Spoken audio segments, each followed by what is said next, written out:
There are many roads to one destination. Or maybe I should say there are many paths to one destination, because there are certainly some cases that we can imagine where there is literally only one road to a destination. What comes to my mind is people who live up in the mountains or in some far off place, and at some point you have to go down just the most foreign and exotic road you've ever seen. Perhaps the most foreign and exotic road you ever will see again. And but that's, I guess, not really the point I'm trying to make, but it's an interesting point. Uh, Destinations. There are many paths to destinations, and well, it's sort of an argument about determinism and free will and fate, as some people call it, although I prefer determinism. If you can imagine there being many paths to one road, essentially an infinite number of paths, because even if there is only one road that goes to the house, you could, for whatever reason, by all means, you could at any point stop on the road and just start walking in circles. You could walk in an infinite number of circles and you could even never get there. Or you can walk, you know, right up to the door, walk in circles and circles and circles and circles, and then finally you stop and you open the door, and there you are, you got in the house. People who believe in fate think that God has a plan for humans and for humanity.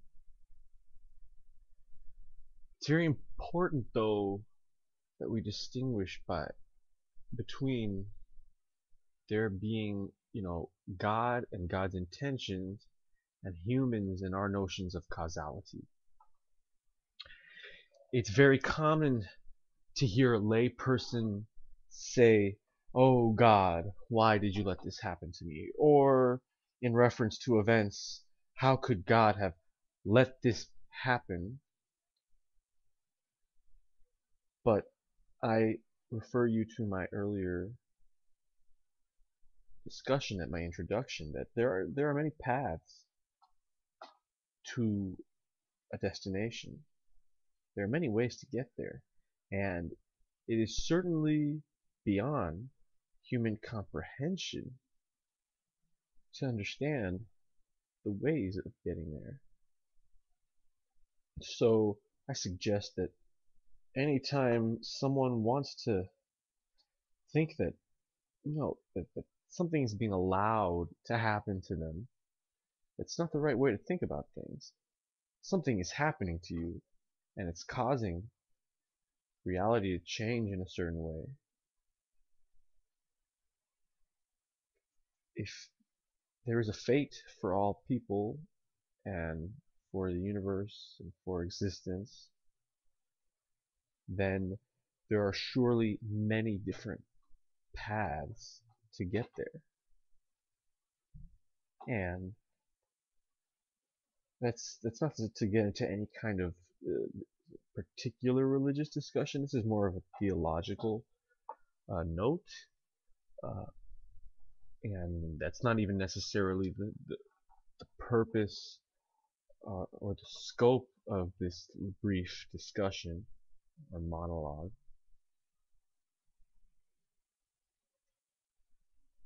Fate. I'm not too much into fate, but the whole point is to create a parallel for those who are not religious also, to understand that determinism, or the notion that the future is determined, is it's well, for one thing, it relies on a very particular view of what the future actually means. What is the future?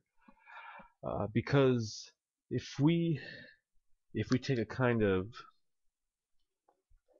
uh, literalist view of time, the future is simply a composition of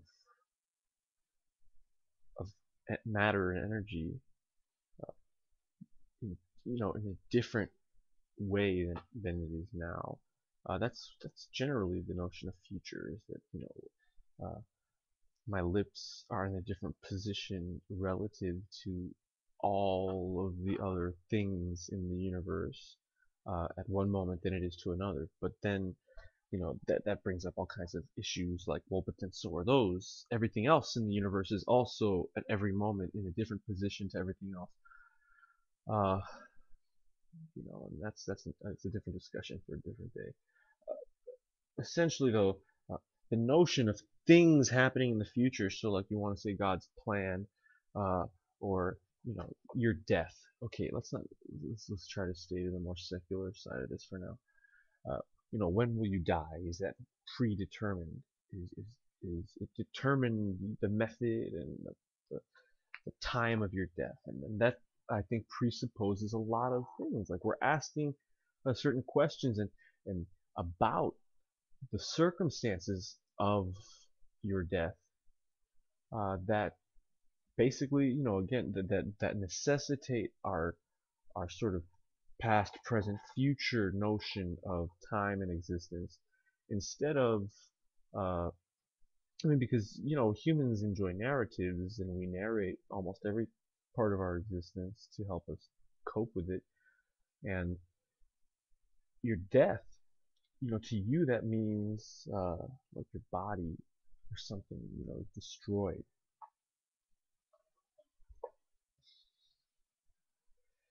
Or to some people it means that their consciousness ends. Or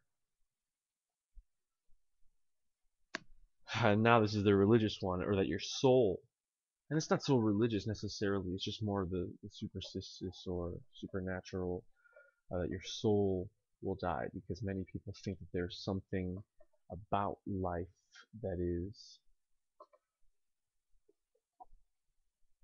more, it's something about life that is not about non-life.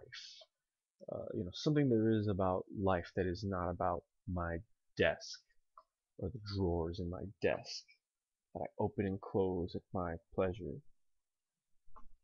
But a life itself, it's not like that desk. My pleasures are only part of the relationship.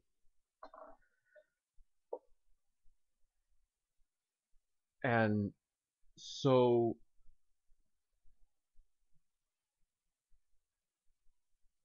what is the relationship? That's really the question. We are very homocentric.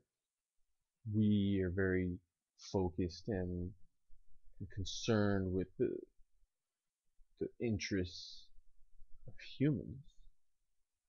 But that, of course, fails to recognize the necessary relationship that humans have with the surrounding environment. That we pretend it's not there doesn't mean it doesn't hear our pleasures and our discomforts.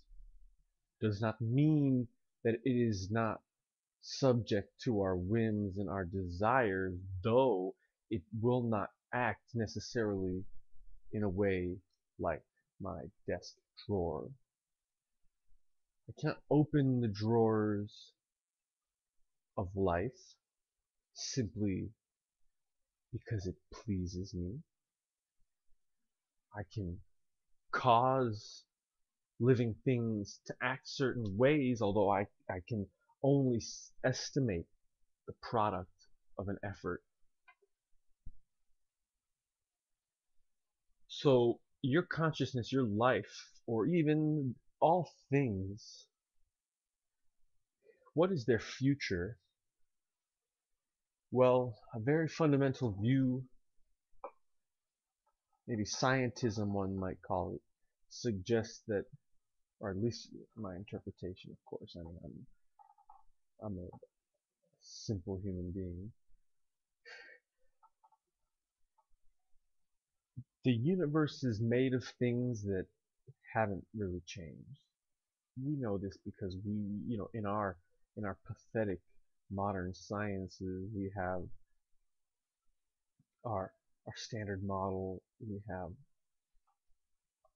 periodic table, we have understandings that are so useful yet so unable to coexist that in many cases they still lay in separate worlds. And what does this say about our understanding of the world? If the universe is predetermined, what is predetermined? Is it us that's predetermined, or is it the universe? What are we in the universe? Of course, we would even say, okay, well, let's not be so grand, rather than trying to suggest what is to be of some large system in our scale. I'm talking about, like an electron. That's a large system on our scale, as opposed to the sun. Okay, let's not try to determine the sun, but let's at least try to determine the electron. Is the electron determined, or is there something like random going on? Is there something unpredictable, or those are not necessarily the same thing, random and unpredictable. Um, or is it? I mean, I don't know. I guess I would have to take some more math classes, and they would probably talk about that. If anyone has uh, any suggestions or thoughts on the notion of randomness and undeterminable or unpredictable, I guess undeterminable and unpredictable maybe are different, because uh, if something is determined, then it must be determinable. Otherwise, it wouldn't be determined. However, if something is determined, it's not necessarily predictable, because it could have, I don't want to say infinite complexity. I don't know.